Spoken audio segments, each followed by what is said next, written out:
ఇలాంటి మరెన్నో వీడియోలు చూడడానికి like, share, subscribe and comment.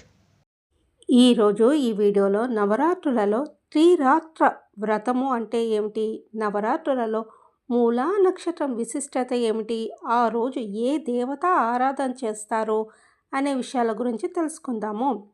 ఆశ్వయుజ మాసము శుక్లపక్షంలో మొదటి 9 రోజులను దసరా లేక దేవీ నవరాత్రులు అంటారు. ఈ 9 రోజుల్లో చివరి 3 రోజులు దుర్గాష్టమి, మహర్నవమి, విజయదశమి. విద్యార్థులు పుస్తక పూజ, శ్రామికులు పనిముట్ల పూజ, క్షత్రియులు ఆయుధ పూజ చేసి అమ్మవారి కృపకు పాత్రులు అవుతారు.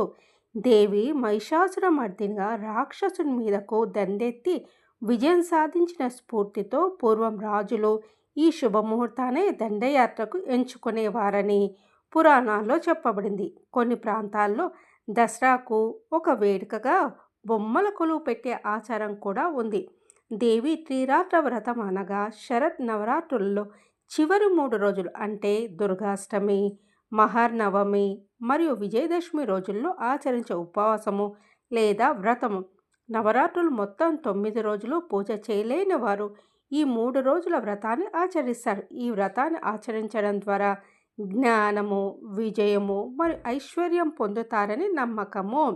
దసరా నవరాత్రుల్లో అమ్మవారు రోజుకో రూపంలో మనకు దర్శనమిస్తారనే విషయం తెలిసింది. అయితే ఈ నవరాత్రుల్లో అన్ని రోజులు అమ్మవారి ఆరాధనకు అత్యంత ముఖ్యమైనవి.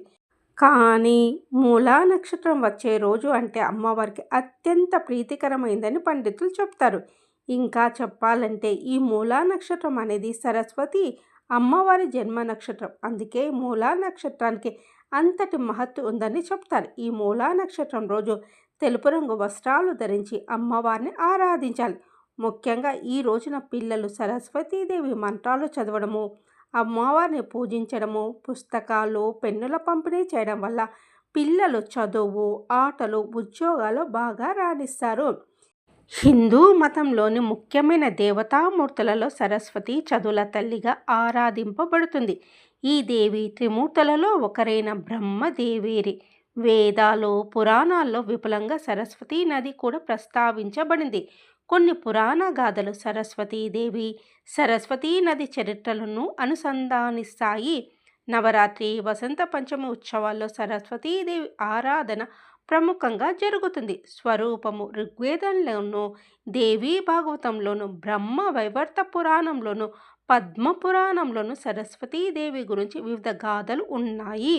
సరస్వతి ఆద్యంతరహిత శక్తి స్వరూపిణి అని వివిధ స్తోత్రాలు స్తుతిస్తారు. బ్రహ్మ సకల సృష్టికర్త కనుక సరస్వతిని కూడా బ్రహ్మయే సృష్టించాడని, సృష్టి కార్యంలో తనకు తోడుగా ఉండడానికి తన జిహ్వపై ఆమెను ధరించాడని ఒక గాథ. సృష్టి కార్యాన్ని నిర్వర్తించడానికి బ్రహ్మకు శక్తి స్వరూపిణిగా సరస్వతిని శ్రీ మాతాదేవి ప్రసాదించిందని దేవీ భాగవతం చెప్తున్నది. సరస్వతిని బ్రహ్మకు విష్ణువు ఇచ్చాడని మరొక గాథ.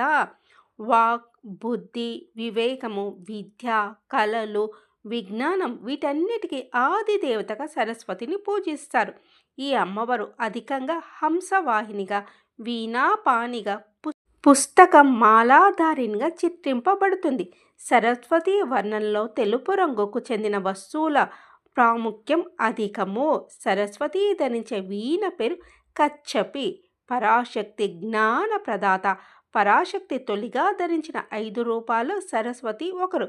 ఆ మాత కేవలం చదువులనే కాదు, సర్వశక్తి సామర్థ్యాలను తన భక్తులకు ప్రసాదిస్తుందని దేవీ భాగవతము 9వ స్కందము 5వ అధ్యాయం వివరిస్తుంది.